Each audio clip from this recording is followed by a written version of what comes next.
Hola, buenas noches. Domingo, ya lunes. Al final hemos entrado un poquito más tarde de lo que habíamos pensado. A veces se nos complica un poco la cosa. Saben que los domingos habitualmente no hay programa, pero hoy hemos decidido pues intentar hacer un poco un resumen de todo este intenso fin de semana.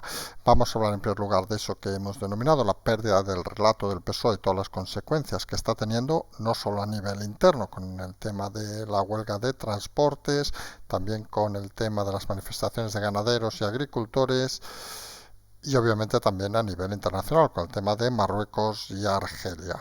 Va a haber muchos puntos en este apartado porque realmente es de esas noticias que sorprenden, vamos a decirlo así, el giro de los acontecimientos que hemos visto. Luego pasaremos rápidamente por Ucrania para ver las últimas cosas que parecen que es ese ultimátum que está en la ciudad de Mariupol, la ciudad costera. Luego nos iremos a hablar un poco de esas prisas que empiezan a correr en el Partido Popular. Volveremos a España con el tema de Fijo y acabaremos hablando un poquito de qué va a ser de la vida de Rufián, que hasta el director de un medio como el del Punabuy, un tal Baiklara, ha dicho que debe empezar a picar piedra. Literalmente ha dicho está sonado, bueno, ha dicho no, ha escrito está sonado Rufián. Ha escrito en un editorial hoy el director del medio. Demasiado pincho dice, demasiada poca piedra. Parece, saben aquello, no es por echar unas risas a estas horas, pero que siempre van bien. Parece que es aquello tan de algunos partidos y algunas historias, digamos, de gente oscura, que cuando a alguien no les gusta, en unos lugares los fusilan, en otros los envían directamente al vertedero, donde parece que quieren enviar a Rufián. En todo caso, empezamos con esa pérdida del relato del PSOE que comenzaba, recordemos, con la huelga del transporte, que muchos consideraban, nosotros lo hemos admitido, que como no había detrás ninguna patronal importante, parecía que iba a ser algo que iba a desaparecer con las horas, pero con las horas se ha ido haciendo cada vez más intenso, seguramente no solo por el hecho en sí de la propia huelga de los transportistas que se quejan, creemos algunos, con toda la razón del mundo. Solo hay que ver el resto de países de Europa que ya han tomado medidas, por ejemplo, para el tema de la gasolina, sino sobre todo por las continuas metidas de pata del gobierno. Empezando la ministra que los tildó una de ultraderechistas, que eso es ese lugar común que nosotros lo hemos explicado, pero insistimos, nos hace mucha gracia, porque a nosotros ya saben que nos han llamado de fachas, ultraderechistas. Bueno, luego nosotros tenemos la mala suerte, como saben, de que nos llaman por todos lados. Por otro lado, nos llaman que si somos independentistas, que si somos peperos, que si somos bello, usted a saber qué más. Pero en todo caso, esa tendencia que tiene el gobierno y sus medios prostituidos afines de tildar de ultraderechista a todo el mundo, pues llega un momento que la gente se canse y ya no se la cree.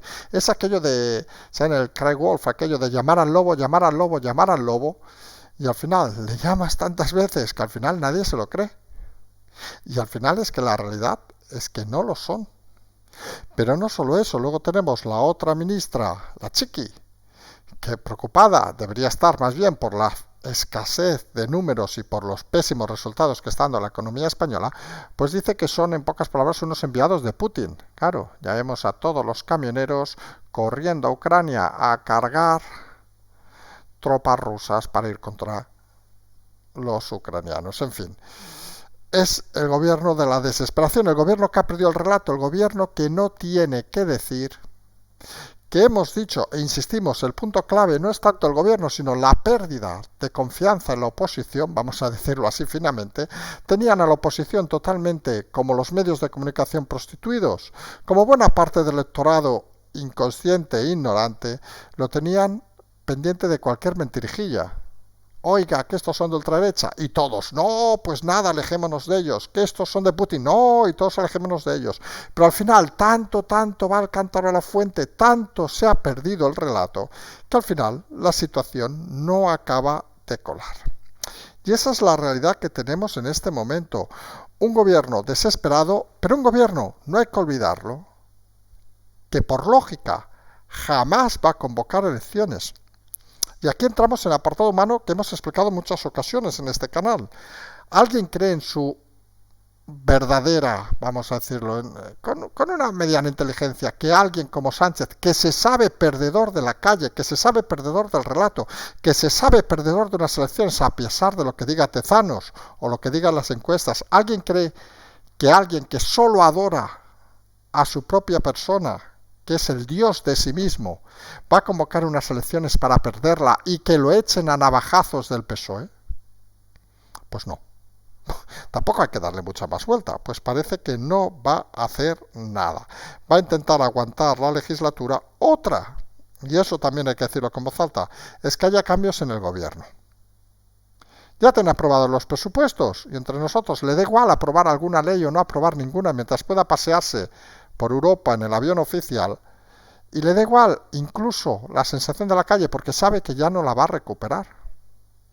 Lo único que va a hacer un daño terrible al país, y como hemos dicho en el programa de hace un par de días, el PSOE, si no toma medidas, va a quedar totalmente desnortado y va a quedar abandonado en las próximas elecciones. Cuanto más se alargue el tema y más tarden en buscar un sustituto a Sánchez, más dificultades va a tener el PSOE para sobrevivir a esta crisis. Porque luego tienes personajes en el PSOE que es que te hace echar casi unas risas. Porque aquí no solo estamos hablando del tema obviamente nacional, del transporte, las manifestaciones hoy de la ganadería, de la agricultura, recordemos, eran todos fachas y todos prorrusos, según el gobierno, sino también hay que hablar del aspecto internacional. Ese movimiento, vamos a llamarle extraño, aunque haya algún intento de explicación lógica, de ese reacuerdo con Marruecos. Recordemos que los medios más pro gobierno de Marruecos han hecho hasta chiste y mofa, poniendo un toro ensangrentado, sin cuernos. Solo ha faltado poner una foto de Sánchez con los pantalones bajados. Hoy se ha sabido que el rey leyó la carta, imagínense, estando de vacaciones en una isla paradisíaca en Gabón, imagínense el consenso que había y la sorpresa que les ha cogido. Llegó la carta y dijeron, coño, ¿este qué quiere? Lo peor no son solo las explicaciones, porque la primera explicación, recuerden que había consenso con todos, incluido Argelia, y Argelia pues ha tardado poco, no solo el Senado de su país, sino incluso el gobierno en retirar al embajador, también en criticar la medida. La República Saharaui, lo que haya de ellos, el Frente Polisario, ni les cuento lo que ha hecho, ha habido incluso escaramuzas en la frontera con Marruecos. Y la realidad es que parece que esa decisión de España corresponde más a intereses internacionales que a intereses propiamente del país. Y uno ahí duda. Si un presidente del gobierno debe tomar decisiones por el bien del mundo antes que por el propio bien de tu país, pues se hace complicado. El gas es importante, no lo olvidemos. Y luego tenemos las explicaciones variopintas, vamos a dejarlo ahí, que las ha remarcado sobre todo, porque algunos no habíamos caído, vamos a ser sinceros, a veces en estos temas de análisis hay tantas variables que se te escapa alguna. Ha sido Ayuso quien ha recordado el tuit de IZ diciendo de que había un acuerdo con Marruecos que obligaba a desistir de Ceuta, Melilla y Canarias. ¿Alguien se cree de verdad que Estados Unidos, no, Francia, vamos a decir, firmaría un acuerdo con Italia a cambio de que, no sé, de que desistieran de hacer algo en Córcega? O Italia de que desistiera alguien de hacer algo en Sicilia? O Portugal, en Madeira. Porque claro, si estamos hablando de que las dos ciudades autónomas son territorio español, por cierto, mucho antes de que se creara el Reino Alagüita, hay que decirlo así de claro, y las Canarias ni contamos, imagínense que tenga un ministro del gobierno que citar que este acuerdo obligaba a Marruecos a no tocarlas. Y dices, que si no hubiera habido este acuerdo iban a estallar incidentes en ambas ciudades y en las Islas Canarias. Todo es un poco, vamos a decirlo así, extraño, vamos a decirlo de una manera fina y delicada. Obviamente, con estos movimientos, la amistad con Marruecos parece que de golpe se ha centrado. La embajadora de Marruecos ha vuelto a Madrid. Por cierto, ya hemos dicho, el embajador de Argelia se ha ido a Argelia. Y realmente todo es, diríamos la palabra kafkiano. Pero cuando hay estas situaciones kafkianas, siempre hemos dicho en este canal, insistimos, que lo importante no es dejarse llevar por los acontecimientos, aquello que es fácil, perdón, la vulgaridad, hijos de puta, no sé qué, nos habéis dejado tirados, si eres el Frente Polisario, Argelia, hijos de puta, no sé qué, que ahora nos habéis dejado abandonados aquí, ojo, que mientras no sigáis comprando el gas, que aquí tonto tampoco nadie, ni Marruecos, joder, no sabíamos nada y de golpe estos se nos han bajado los pantalones, pretenderán que se la chupemos, no lo sabemos muy bien tampoco, perdón la vulgaridad, pero es domingo noche, hemos tenido un día cansado. Y realmente hay que olvidar esos análisis de inercia y hay que intentar ir a un análisis un poco más riguroso. Y el análisis riguroso nos lleva a la situación inicial que hemos comentado desde hace días. El gobierno pierde a velocidades exageradas el relato, enfada incluso a las estructuras de Estado del país, enfada al propio Partido Socialista, aunque recordemos, giró Sánchez para intentar recomponer la imagen con el Partido Socialista, recordemos, con la salida de Redondo, pero está claro que estos movimientos enfadan a una parte importante del partido que siempre había apostado por el Frente Polisario, hay que decirlo así de claro, incluso el propio Sánchez había hecho esas manifestaciones, y no se entiende bajo ningún aspecto este cambio en la perspectiva del gobierno y sobre todo esta pérdida de discurso continuado que parece que se ha acelerado con el tema de la guerra de Ucrania y que parece que no tiene fin natural. Al final, lo que uno puede percibir o lo que uno puede comentar con claridad es que el gobierno se las tenía mal, vamos a decirlo así. No acababa de recuperar por la mala gestión de la pandemia, lo hemos dicho en muchas ocasiones, la chapuza de los ERTES, por mucho que Yolanda Díaz se ponga banderitas. La gestión económica desastrosa que nos llevaba, recuerden, es que parece que fue ayer, pero no hay que olvidar los datos del Economist. ¿Se acuerdan? Esos datos del Economist que salieron en diciembre, que decían con claridad lo que decían. Y decían, no se equivoquen, que España estaba a la cola de prácticamente todos los índices que había en aquel momento en la OCDE. Y esa es la realidad de este país. Los índices están mal, la situación económica estaba muy mal y lo único que le faltaba a este gobierno era, obviamente, que llegara la guerra de Ucrania, con lo cual multiplicaba las dificultades o las opciones, digámoslo así de claro, de cualquier tipo de recuperación y evitaba poder salir adelante de la crisis. Y esa es la realidad a la que se enfrenta el gobierno. El relato se ha perdido porque los datos están machacando las mentiras continuadas de este gobierno. Llega la crisis, la invasión de Ucrania, el gobierno empieza a titubear, recordemos, no vamos a apoyar a Ucrania, luego llamadas para arriba que les van a quitar la cumbre de la OTAN, ahora sí que vamos a apoyar a Ucrania definitivamente, cambios en 24 horas, cambios de idea, cambios de estrategia, y lo que denota, no solo hablamos de la política, en cualquier estructura, incluso en la empresa privada, cambios, casi podríamos decir de humor, en apenas unas horas, pues son un mal síntoma de que las cosas están, sobre todo, sin control.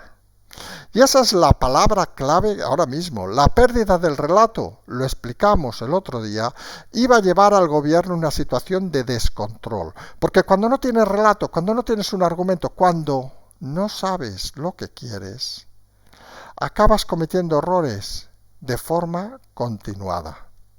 Acabas tirando de eso, que podríamos decir, tu pasado, llámenle como quieras. En este caso, el intento loco del presidente de mantenerse a cualquier precio en el cargo. Y ahora ha pensado que para estar en el cargo mejor no enfrentarse a Marruecos y ha olvidado de que quizá tampoco habría que haberse enfrentado a Argelia.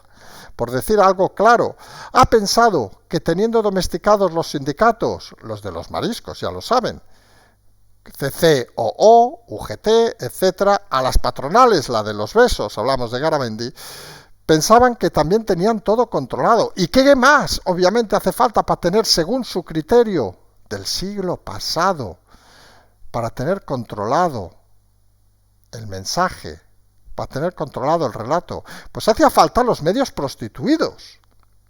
Y todo eso se les ha empezado a girar en contra.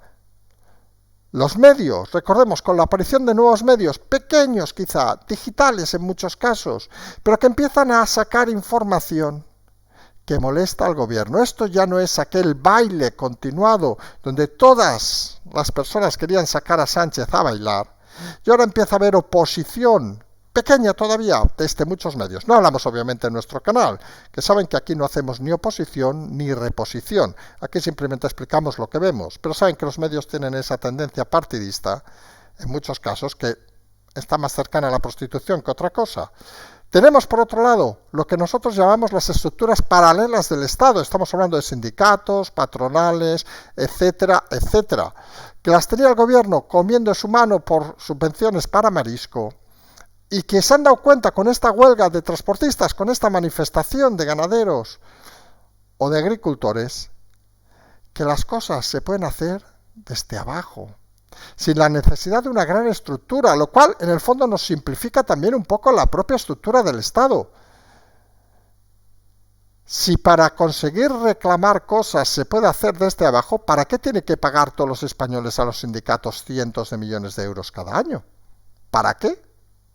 Si realmente funcionaran y fueran éticos y no unos sinvergüenzas, seguramente habrían hecho muchas cosas. Pero cuando uno se vende al poder, malo, malo, malo. Y obviamente el otro factor clave que hemos dicho y repetido ha sido la salida, aunque técnicamente aún no haya salido, de Pablo Casado, el socio favorito del gobierno, el que bloqueaba cualquier tema y que ahora no está. Fíjense el detalle que alguno dirá, sí, pero Feijóo tampoco está ahora mismo focalizando en nada. Sí, claro, Feijóo tiene el problema de conseguir el liderazgo, eso lo primero, pero se ha abierto un abanico donde se permite la entrada, llámenle aquello que en Cataluña se utilizaba mucho, la sociedad civil, llámenle en plan autónomos, conductores de camión, por decirlo que se ve más claro, comerciantes, hoteleros, etcétera, etcétera, que se dan cuenta que las estructuras clásicas de comunicación con el gobierno, patronales, sindicatos, están desapareciendo. Estamos asistiendo en ese sentido a un movimiento, no diremos histórico, pero un movimiento que nosotros insistimos, y a alguno todavía le molesta, que insistimos desde marzo del 2020. Toda esta situación, pandemia, invasión rusa, etcétera, va a reforzar la democracia, porque va a hacer que estamentos totalmente inútiles en este país, sindicatos, patronales, muchos medios de comunicación, incluso, fíjense, personajes como Casado, por citar alguno, desaparezcan. Porque nos vamos a dar cuenta de para qué estamos pagando, que los pague obviamente unos sindicatos, desde el dinero público. ¿Para qué? Para que cuando hay la mayor crisis económica de la historia de España hasta la guerra civil, dicho por el propio Sánchez, estén callados comiendo marisco. ¿Para qué vamos a pagar patronales? ¿Para que lleguen a acuerdos sin dirigir una puñetera empresa en la vida mientras los autónomos, las pequeñas empresas se mueren? Y eso refuerza porque cada vez hay más gente que se implica, en cierta manera, en la política, y que no es simple y llanamente repetidores de lo que los medios prostituidos dicen. Hay camino que recorrer todavía, pero es interesante estos cambios y asistir a ellos, como diríamos nosotros, prácticamente en tiempo real. Toca analizar, siempre hemos dicho que cuando pasa alguna cosa hay que mirar quién la filtra, por qué se filtra, por qué se dice, y hay que leer entre líneas. Y aquí la frase que decíamos de Iceta, del ministro Iceta, por cierto, al que quieren ventilar al Ayuntamiento de Barcelona, se ve que su recorrido en Madrid es escaso, no sabemos si Chueca no le gusta, pero la realidad, y le gusta más mi barrio, el Gallasampla, pero la realidad que no podemos olvidar es que, por ejemplo, esa frase que dijo ayer, que el acuerdo obliga a Marruecos a desistir sobre Ceuta, Melilla y Canarias, debería hacer reflexionar a más de uno. Si esos territorios para estos políticos y para este partido son parte ineludible de este país o son monedas de cambio. Y es una reflexión que creemos grave, porque si son monedas de cambio, malo. Y el gobierno está confirmando con declaraciones como esa, que no han sido desmentidas, que está jugando con una parte de la soberanía nacional para sus propios intereses políticos. Hombre, que lo hagan mal y que no hundan la economía de España, Bueno, que hayan estado torticeramente llegando a acuerdos con el independentismo catalán para cederle cosas como sacar de la cárcel a presos que jamás deberían haber salido de la cárcel. Hombre, esperemos que cuando lleguen los recursos acaben otra vez en la cárcel y esta gente acabe en la cárcel por hacer cosas con prevaricación. Pero bueno, de momento podemos, no sé si la palabra es aguantarlo, pero podemos admitirlo incluso, es parte del juego político, vamos a decir así, aunque nos cueste. Pero jugar con la soberanía nacional, con terceros países, cuanto menos empieza a ser un problema, no ya solo de pérdida de relato de este gobierno, sino de pérdida total de los papeles de este gobierno. Lo dijimos, lo insistimos, lo confirmamos. Cuando se pierde el relato, habitualmente se pierde el control en política. Y eso está sucediendo con el gobierno de Sánchez. A nadie le extrañe que en este momento de pérdida total, podemos decir ya, del control, se tomen decisiones no precisamente inteligentes y en plan bandazos. Y aquí podríamos abrir 1000 escenarios. Desde que se atraviese el presidente Sánchez, que ya funciona a golpe de pecho, en plan, yo soy aquí el macho alfa nuevo, y decida, por ejemplo, prescindir de Podemos en el gobierno y tirar unilateralmente, culpando a Podemos con su prensa prostituida, a que pasen movimientos de defensivos, por ejemplo, en Podemos, como la vuelta de Pablo Iglesias, que diga, he dejado a estas 2 chavalillas aquí y veo que no son capaces de hacer nada, porque yo soy el macho alfa de verdad. Y todo eso mueve unas circunstancias, digamos, cada vez más complejas, no de analizar, que parece obvio que el discurso y el relato y la situación va por ese camino, sino sobre todo de intentar avanzar a dónde pueden llegar. A todo eso avanzamos primero el tema de Feijóo, que es lo de Ucrania. Parece que Feijóo tiene que acelerar la situación porque está perdiendo mucho tiempo ahora mismo, no porque vaya a haber elecciones, obviamente, sino porque se está perdiendo mucho tiempo en casi como quien dice presentarlo por toda España. Declaraciones en un momento en un lugar, en otro, no está acostumbrado a este ritmo, hay que decirlo así de claro. Tampoco tiene 20 años, también hay que decirlo así de claro. Vamos a ver cómo aguanta este ritmo Ayuso, como hemos dicho, presionando por detrás o por delante, porque la constancia, digamos, la capacidad, vamos a decirlo, de hacer de liebre de Ayuso, como hemos dicho, de colocar los hitos para que Feijóo luego llegue, hombre, una liebre tiene un problema en atletismo. Hoy, estos días que es el Mundial de Atletismo, saben que cuando una liebre, aguanta toda la carrera, imagínense una carrera de 10.000 metros, los que conozcan un poco más de atletismo, la liebre, recuerden, es aquel atleta que, sobre todo en campeonatos no, pero en meetings, en premios y todo esto, se le hace correr delante para intentar batir un récord del mundo, y corre, para que vayan a la estela al resto de corredores, sobre todo el que quiere batir el récord del mundo.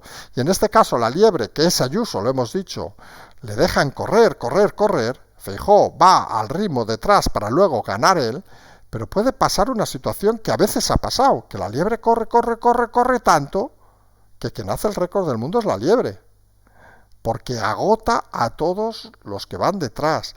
Y esa sensación podría empezar a aparecer en el PP, que o empieza a acelerar Feijóo o la liebre va a ir muy deprisa. Y aquí estamos hablando en una estructura un poco parecida a lo de la huelga del transporte, para entenderlo rápidamente. Las estructuras normales de este país, las estructuras paralelas de este país, como hemos dicho, medios de comunicación, sindicatos, etcétera, están tendiendo a desaparecer, porque la fuerza viene desde abajo. Oiga, ¿quién elige al presidente del Partido Popular? ¿La estructura o desde abajo? Porque si ese movimiento que se está empezando a vislumbrar en esta huelga de transportes, en algunos medios de comunicación, etcétera, llega a la política, pues quizá Feijóo debería empezar a espabilar, no centrarse tanto en los varones, sino centrarse en explicar su mensaje de una manera rápida y hábil.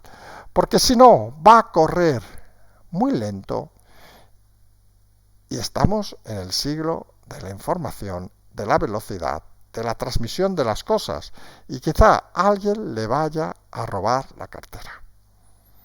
Temas sobre los que hay que reflexionar, hoy es un día, como es domingo, nos empezó el día diciendo que hoy es domingo, son días de esos que toca reflexionar a veces sobre cosas que uno no había pensado. Y nos vamos a Ucrania, tras este repaso un poco a esa pérdida del mensaje, donde aquí parece que el mensaje está claro: o ganamos o os exterminamos. Ultimátum en la ciudad costera de Mariupol, en la zona más oriental del país.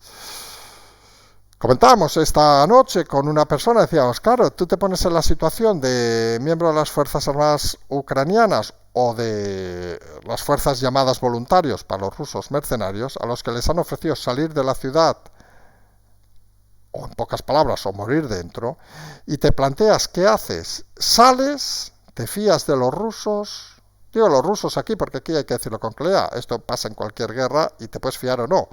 O te quedas e intentas, no sabemos muy bien el qué.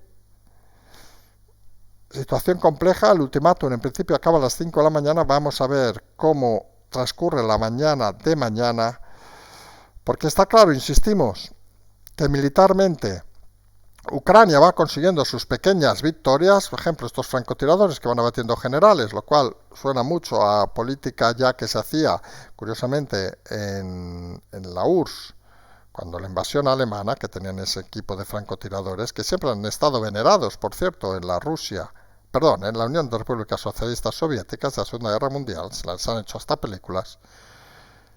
Y la realidad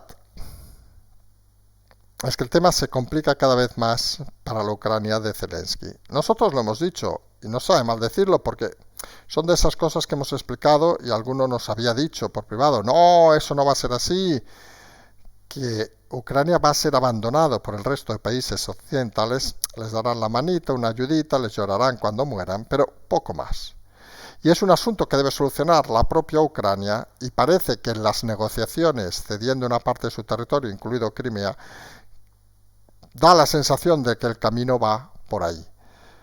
Putin consiguiendo reforzarse internamente, las políticas de agresión económica, digámoslo así, que se han efectuado contra el gobierno ruso parece que no están acabando de funcionar.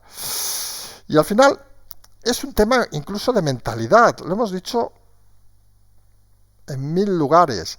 Muchas veces cuando se hace análisis geoestratégico o geopolítico, siempre se considera la parte territorial. Y algunos que en principio creemos ser expertos en temas territoriales, pues siempre acabas analizando la parte territorial.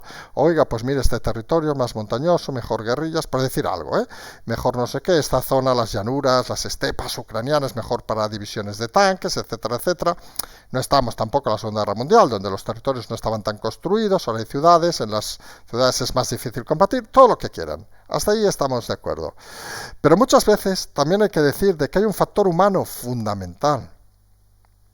Y aquí hay dos factores humanos que creemos algunos cada vez se han olvidado más. Primero, la propia idiosincrasia rusa, que es un pueblo que siempre ha sufrido invasiones, ataques y que nunca han funcionado, porque tiene una fuerza de voluntad, a eso que llaman la madre patria, que seguramente en otros países europeos, ya no contamos en España, ni existe ni se le espera.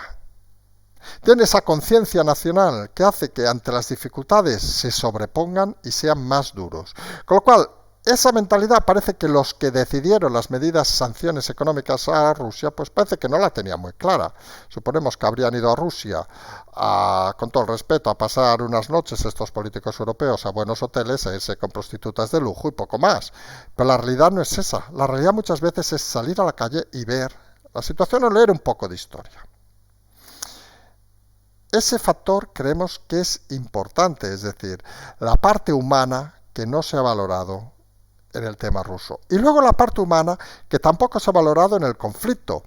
Y es lo que hemos explicado de la parte de, llámenle redes sociales, la comunicación que llega a todos lados. No es lo mismo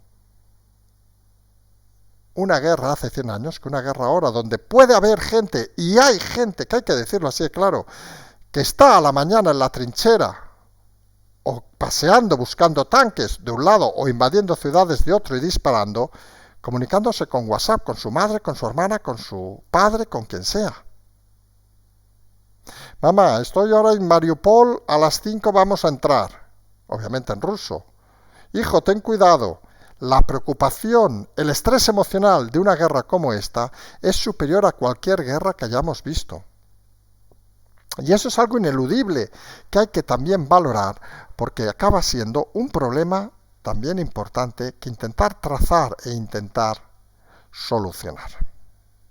Habrá que estar pendientes esta semana, llevamos muchas semanas de guerra, de cómo se desarrolla este tema, pero parece que si cae Mariupol puede haber una caída en cadenas de diversas ciudades porque se puede adueñar algo tan natural de la humanidad como el pánico. Recordamos aquel que nos pasó el otro día, no sé si lo hemos explicado algún día en el programa, vamos a ser rápidos en este momento, que vemos que vamos ya casi 30 minutos.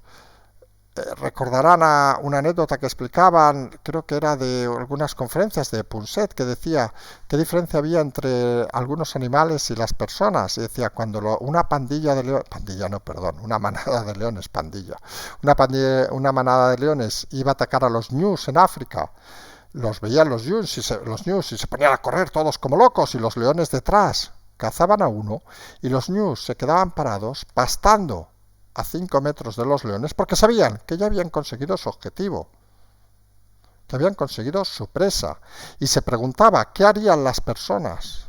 ¿Solamente las personas? No, seguramente no. Lo que hacemos las personas es seguir corriendo pensando, me está mirando mal, se ha quedado con hambre, nos va a volver a atacar, etcétera, etcétera, etcétera. Y eso es lo que puede pasar seguramente, salvando distancias, si cae Mariupol, una de las ciudades más grandes, o la más grande que caería seguramente en manos de Rusia, que todos huirían y que el descontrol sería máximo en Ucrania. Estamos hablando de ciudades símbolo, y los símbolos, curiosamente en el siglo XXI, son el elemento más importante en la comunicación. Y nos vamos a ir y no vamos a hacer sin comentar esa carta, esa columna, esa opinión del director del Punt Avui en Catalunya en tal Vall Clara. Reconozco que no tengo ni puñetera idea de quién es, debe ser otro sinvergüenza independentista, pero bueno, eso es una opinión. Aquí saben que intentamos valorar, pero en este caso hacemos una opinión donde dice literalmente que está sonado rufián, que lo que necesitaría Gabriel Rufián, el líder, digamos, de Esquerra Republicana, tras la silla tardana en el Congreso de los Diputados, lo que necesitaría es picar más la piedra, a ver si es tan bueno como comiendo pinchos. Suponemos lo de comer pinchos se refiere a su pareja, recordemos que es la jefa de prensa del PNV, supongo se refiere en ese sentido a pinchos, porque hasta donde sabemos se comen más en el País Vasco. Y la realidad, vienen tiempos de cambio en Esquerra. Y está claro, lo dijimos el otro día, que en Esquerra pueden pensar una cosa sus líderes, pero cuando el 93% de sus, no votantes, sino sus miembros del partido, vamos a decirlo así, de sus compromisarios, están en contra de retrasar el independentismo, pues tienen un problema. Y está claro que el independentismo ha vivido de mentir, y lo del toque de Junqueras de mirar por un lado y tirar la pelota para otro parece que ya no funciona. Está claro que eliminar a Rufián, que con todas sus virtudes y todos sus defectos seguía esa línea de buscar acuerdos y consensos, pues va a ser todavía llevar a Esquerra Republicana más lejos de la realidad. Recuerden que a Rufián lo quieren enviar a Santa Coloma de Gramenet, donde, hasta donde sabemos, el voto independentista es escaso o cero, con lo cual parece que es hundirle su carrera. Había las primeras fuentes decían que mantendría el escaño en el Congreso, pero ya empieza a haber esos rumores, Gabriel, no sabemos si nos escuchas, que están buscando una explicación lógica. Si te presentas a unas elecciones, no puedes mantener lo otro. Un poco aquello que criticaban muchos de Mundo Val, recuerdan, no se mantenga diputado si se presenta a la comunidad, porque parece que no lo hace con todas las ganas. El Mundo, el bueno del Mundo. Suerte que no lo hizo porque ahora mismo estaría en la fiscalía nuevamente. Por suerte, en ese caso, porque creemos que hace mejor de fiscal que de político. Pero la realidad es que solamente se apostaría por eso para desaparecer Rufián. A muchos les dará pena, a otros no les dará ninguna. Algunos pensamos que Rufián ha aportado siempre, vamos a decirlo así, y a algunos se va a molestar, frescura. Creemos que se ha equivocado en muchas cosas y que sobre todo, y aquí viene la clave, que fuera la política no parece que vaya a tener mucho recorrido profesional. Que haga como Sánchez, que viva lo mejor que pueda estos meses que le quedan hasta las elecciones, porque volverá, como decía aquel poema, las oscuras golondrinas.